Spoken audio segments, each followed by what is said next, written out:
वो बाजार जाती है, इलेक्ट्रिक कटर लाती है, चाकू लाती है, चॉपर लाती है और माँ के लाश को टुकड़े टुकड़े करती है। अब मामा को शक हुआ। मामा जो है हर महीने पैसे भेजते थे अपनी भांजी के लिए, अपनी बहन के लिए। रिंपल के मामा नजदीकी पुलिस स्टेशन जाते हैं और अपनी बहन के गायब होने की रिपोर्ट दर्ज करवाते हैं कि आखिर इस बदबू वाले घर में एक लड़की कैसे रह रही है। पुलिस घर की तलाशी लेती है, घर का छानबीन करती है और उसमें से एक सड़ा गला लाश मिलता है, लाश के टुकड़े मिलते हैं। लाश के टुकड़े को देखकर रिंपल जैन बहाना करने लगती है, रोने लगती है। क्यों अपने माँ को चॉपर से काट डाले, क्यों अपने माँ को चाकुओं से गोंद गोंद कर मार डाला। जोहार, नमस्कार। माँ बेटी का रिश्ता कभी न टूटने वाली डोर से बंधा होता है। इस दुनिया में बेटी की परेशानी, खुशी और इच्छाओं को माँ से बेहतर कोई और दूसरा नहीं समझ सकता है। एक माँ ही होती है जो अपनी बेटी के बिना कहे भी उसकी परेशानियों को समझ जाती है।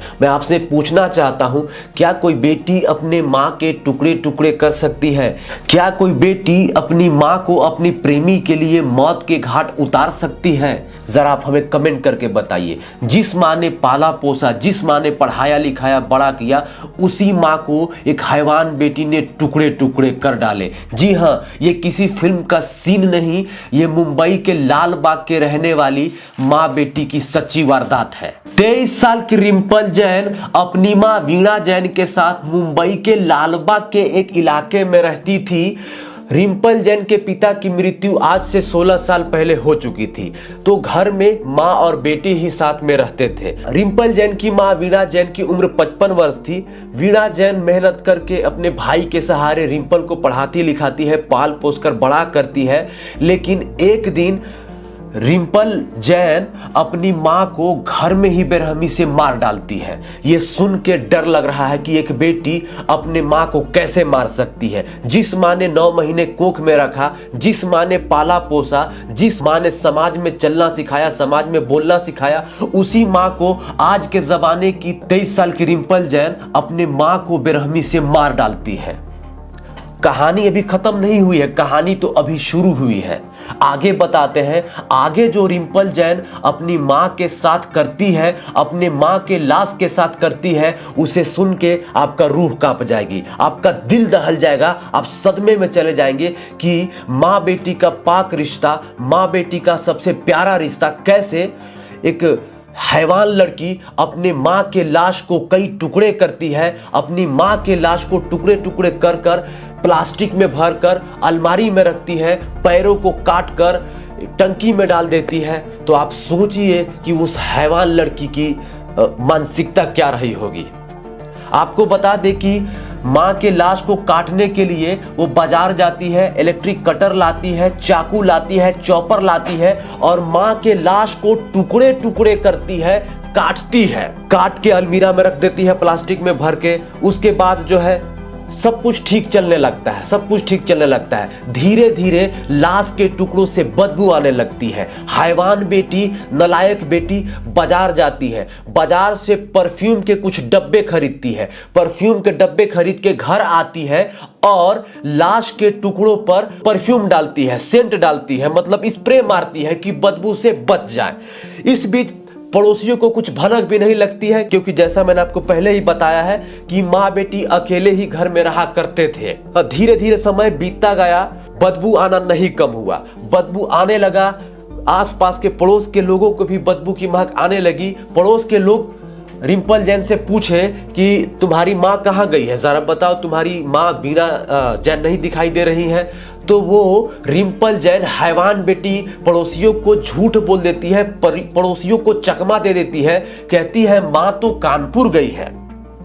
उसके बाद आगे जो हुआ आप सुनेंगे तो आप कहेंगे कि आखिर ये एक लड़की कैसे कर सकती है। आपको बता दें कि मुंबई के दूसरे इलाके में रिंपल के मामा रहते हैं। रिंपल के मामा रहते हैं मतलब रिंपल के माँ के भाई रहते हैं, उनके परिवार वाले रहते हैं। तो रिंपल के मामा अपनी भांजी और बहन के लिए महीने खर्च के लिए कुछ पैसे दिया करते थे। जब रिंपल अपनी माँ का हत्या कर चुकी होती है, इस बीच रिंपल के मामा अपनी बहन से बात करने के लिए लगातार फोन करते हैं।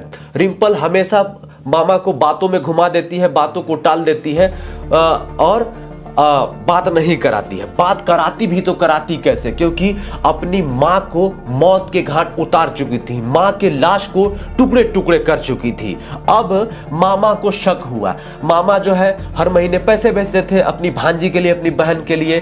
तो रिंपल की ममेरी बहन पैसा देने के लिए रिंपल के घर आती है। रिंपल के घर जैसे ही आती है, दरवाजा खटखटाती है, दरवाजा खोलती है और रिंपल देखती है कि ममेरी बहन आई है। देख के डर जाती है, थोड़ी चौंक जाती है। रिंपल जो है अपनी ममेरी बहन को घर के अंदर नहीं जाने देती है, घर के अंदर प्रवेश नहीं करने देती है। तो उसके मामा की बेटी को थोड़ा शक होता है कि ऐसे क्यों कर रही है, ऐसा क्या हो गया है। मामा की बेटी घर जाती है। थोड़े दिन और बीत जाते हैं। रिंपल की मामी, उसका ममेरा भाई घर आते हैं और फिर रिंपल से पूछते हैं कि हमें बात करनी है तुम्हारी माँ से।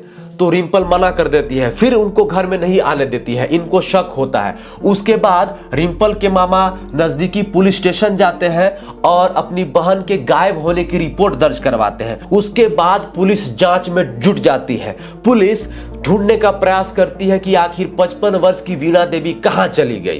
अब जांच शुरू होती है।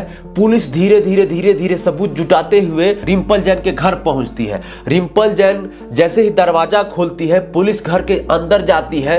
इतनी ज्यादा बदबू आती है घर से, इतनी ज्यादा बदबू आती है घर से कि पुलिस वाले भी जब उस बदबू को सूंघते हैं तो वो हैरान रह जाते हैं कि आखिर इस बदबू वाले घर में एक लड़की कैसे रह रही है। पुलिस घर की तलाशी लेती है, घर का छानबीन करती है और उसमें से एक सड़ा गला लाश मिलता है, लाश के टुकड़े मिलते हैं।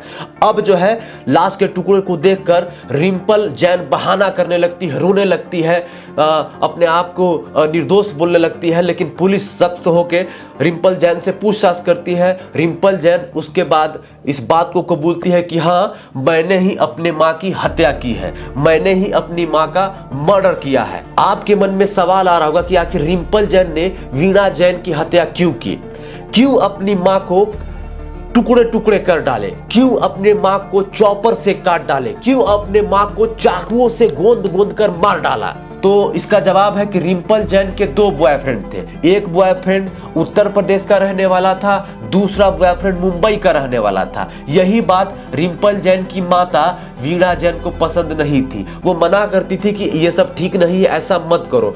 बार बार इसी बात को लेकर घर में नोक झोंक भी हुआ करती थी। और रिंपल जैन फाइनली फ्रस्ट्रेट होके, परेशान होके सोची कि 2 बॉयफ्रेंड के बीच में मेरी माँ आ जाती है, मेरी माँ टपक पड़ती है। तो उसने रास्ता अपनाया और एक दिन समय निकाल के अकेला देखकर अपनी माँ का बेरहमी से कत्ल कर देती है। कत्ल करने के बाद जैसा कि मैंने आपको बताया कि बाजार जाती है, इलेक्ट्रिक कटर मशीन लाती है, चाकू लाती है, चॉपर लाती है और मां के लाश को कई टुकड़े करती है। टुकड़े करने के बाद प्लास्टिक के शीट में डालकर अलमारी में रख देती है। पैरों को काट कर प्लास्टिक में भर के टंकी में डाल देती है ताकि पुलिस से बचा जा सके, किसी को भनक न लगे। ये सब सुन के दिल दहल जा रहा है। तो आज के जमाने में क्यों ऐसा हो रहा है? आए दिन लगातार खबरों में सुनते होंगे कि एक प्रेमी ने प्रेमिका के 35 टुकड़े कर डाले, एक प्रेमी ने प्रेमिका के 50 टुकड़े कर डाले, एक प्रेमिका ने प्रेमी के 50 टुकड़े कर डाले। अनेकों प्रकार की खबरें सामने आ रही है। तो समझ में नहीं आ रहा है कि हमारा समाज किस ओर जा रहा है, हम किस ओर जा रहे हैं।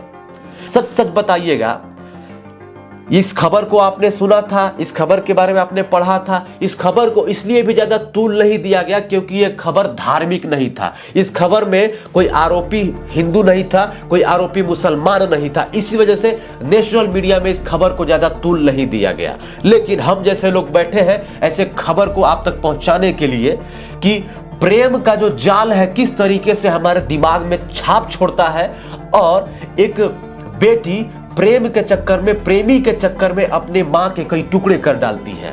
तो आज के समाज में कहीं ना तो कहीं परवरिश में गलती हो जा रही है, कहीं ना तो कहीं कोई प्रॉब्लम आ रही है। इसी वजह से ऐसा वारदात हो रहा है। तो कैसा लगा रिपोर्ट जरा कमेंट करके बताइए। चैनल को सब्सक्राइब कीजिए, वीडियो को ज्यादा से ज्यादा शेयर कीजिए। जय हिंद, वंदे मातरम, जोहार झारखंड।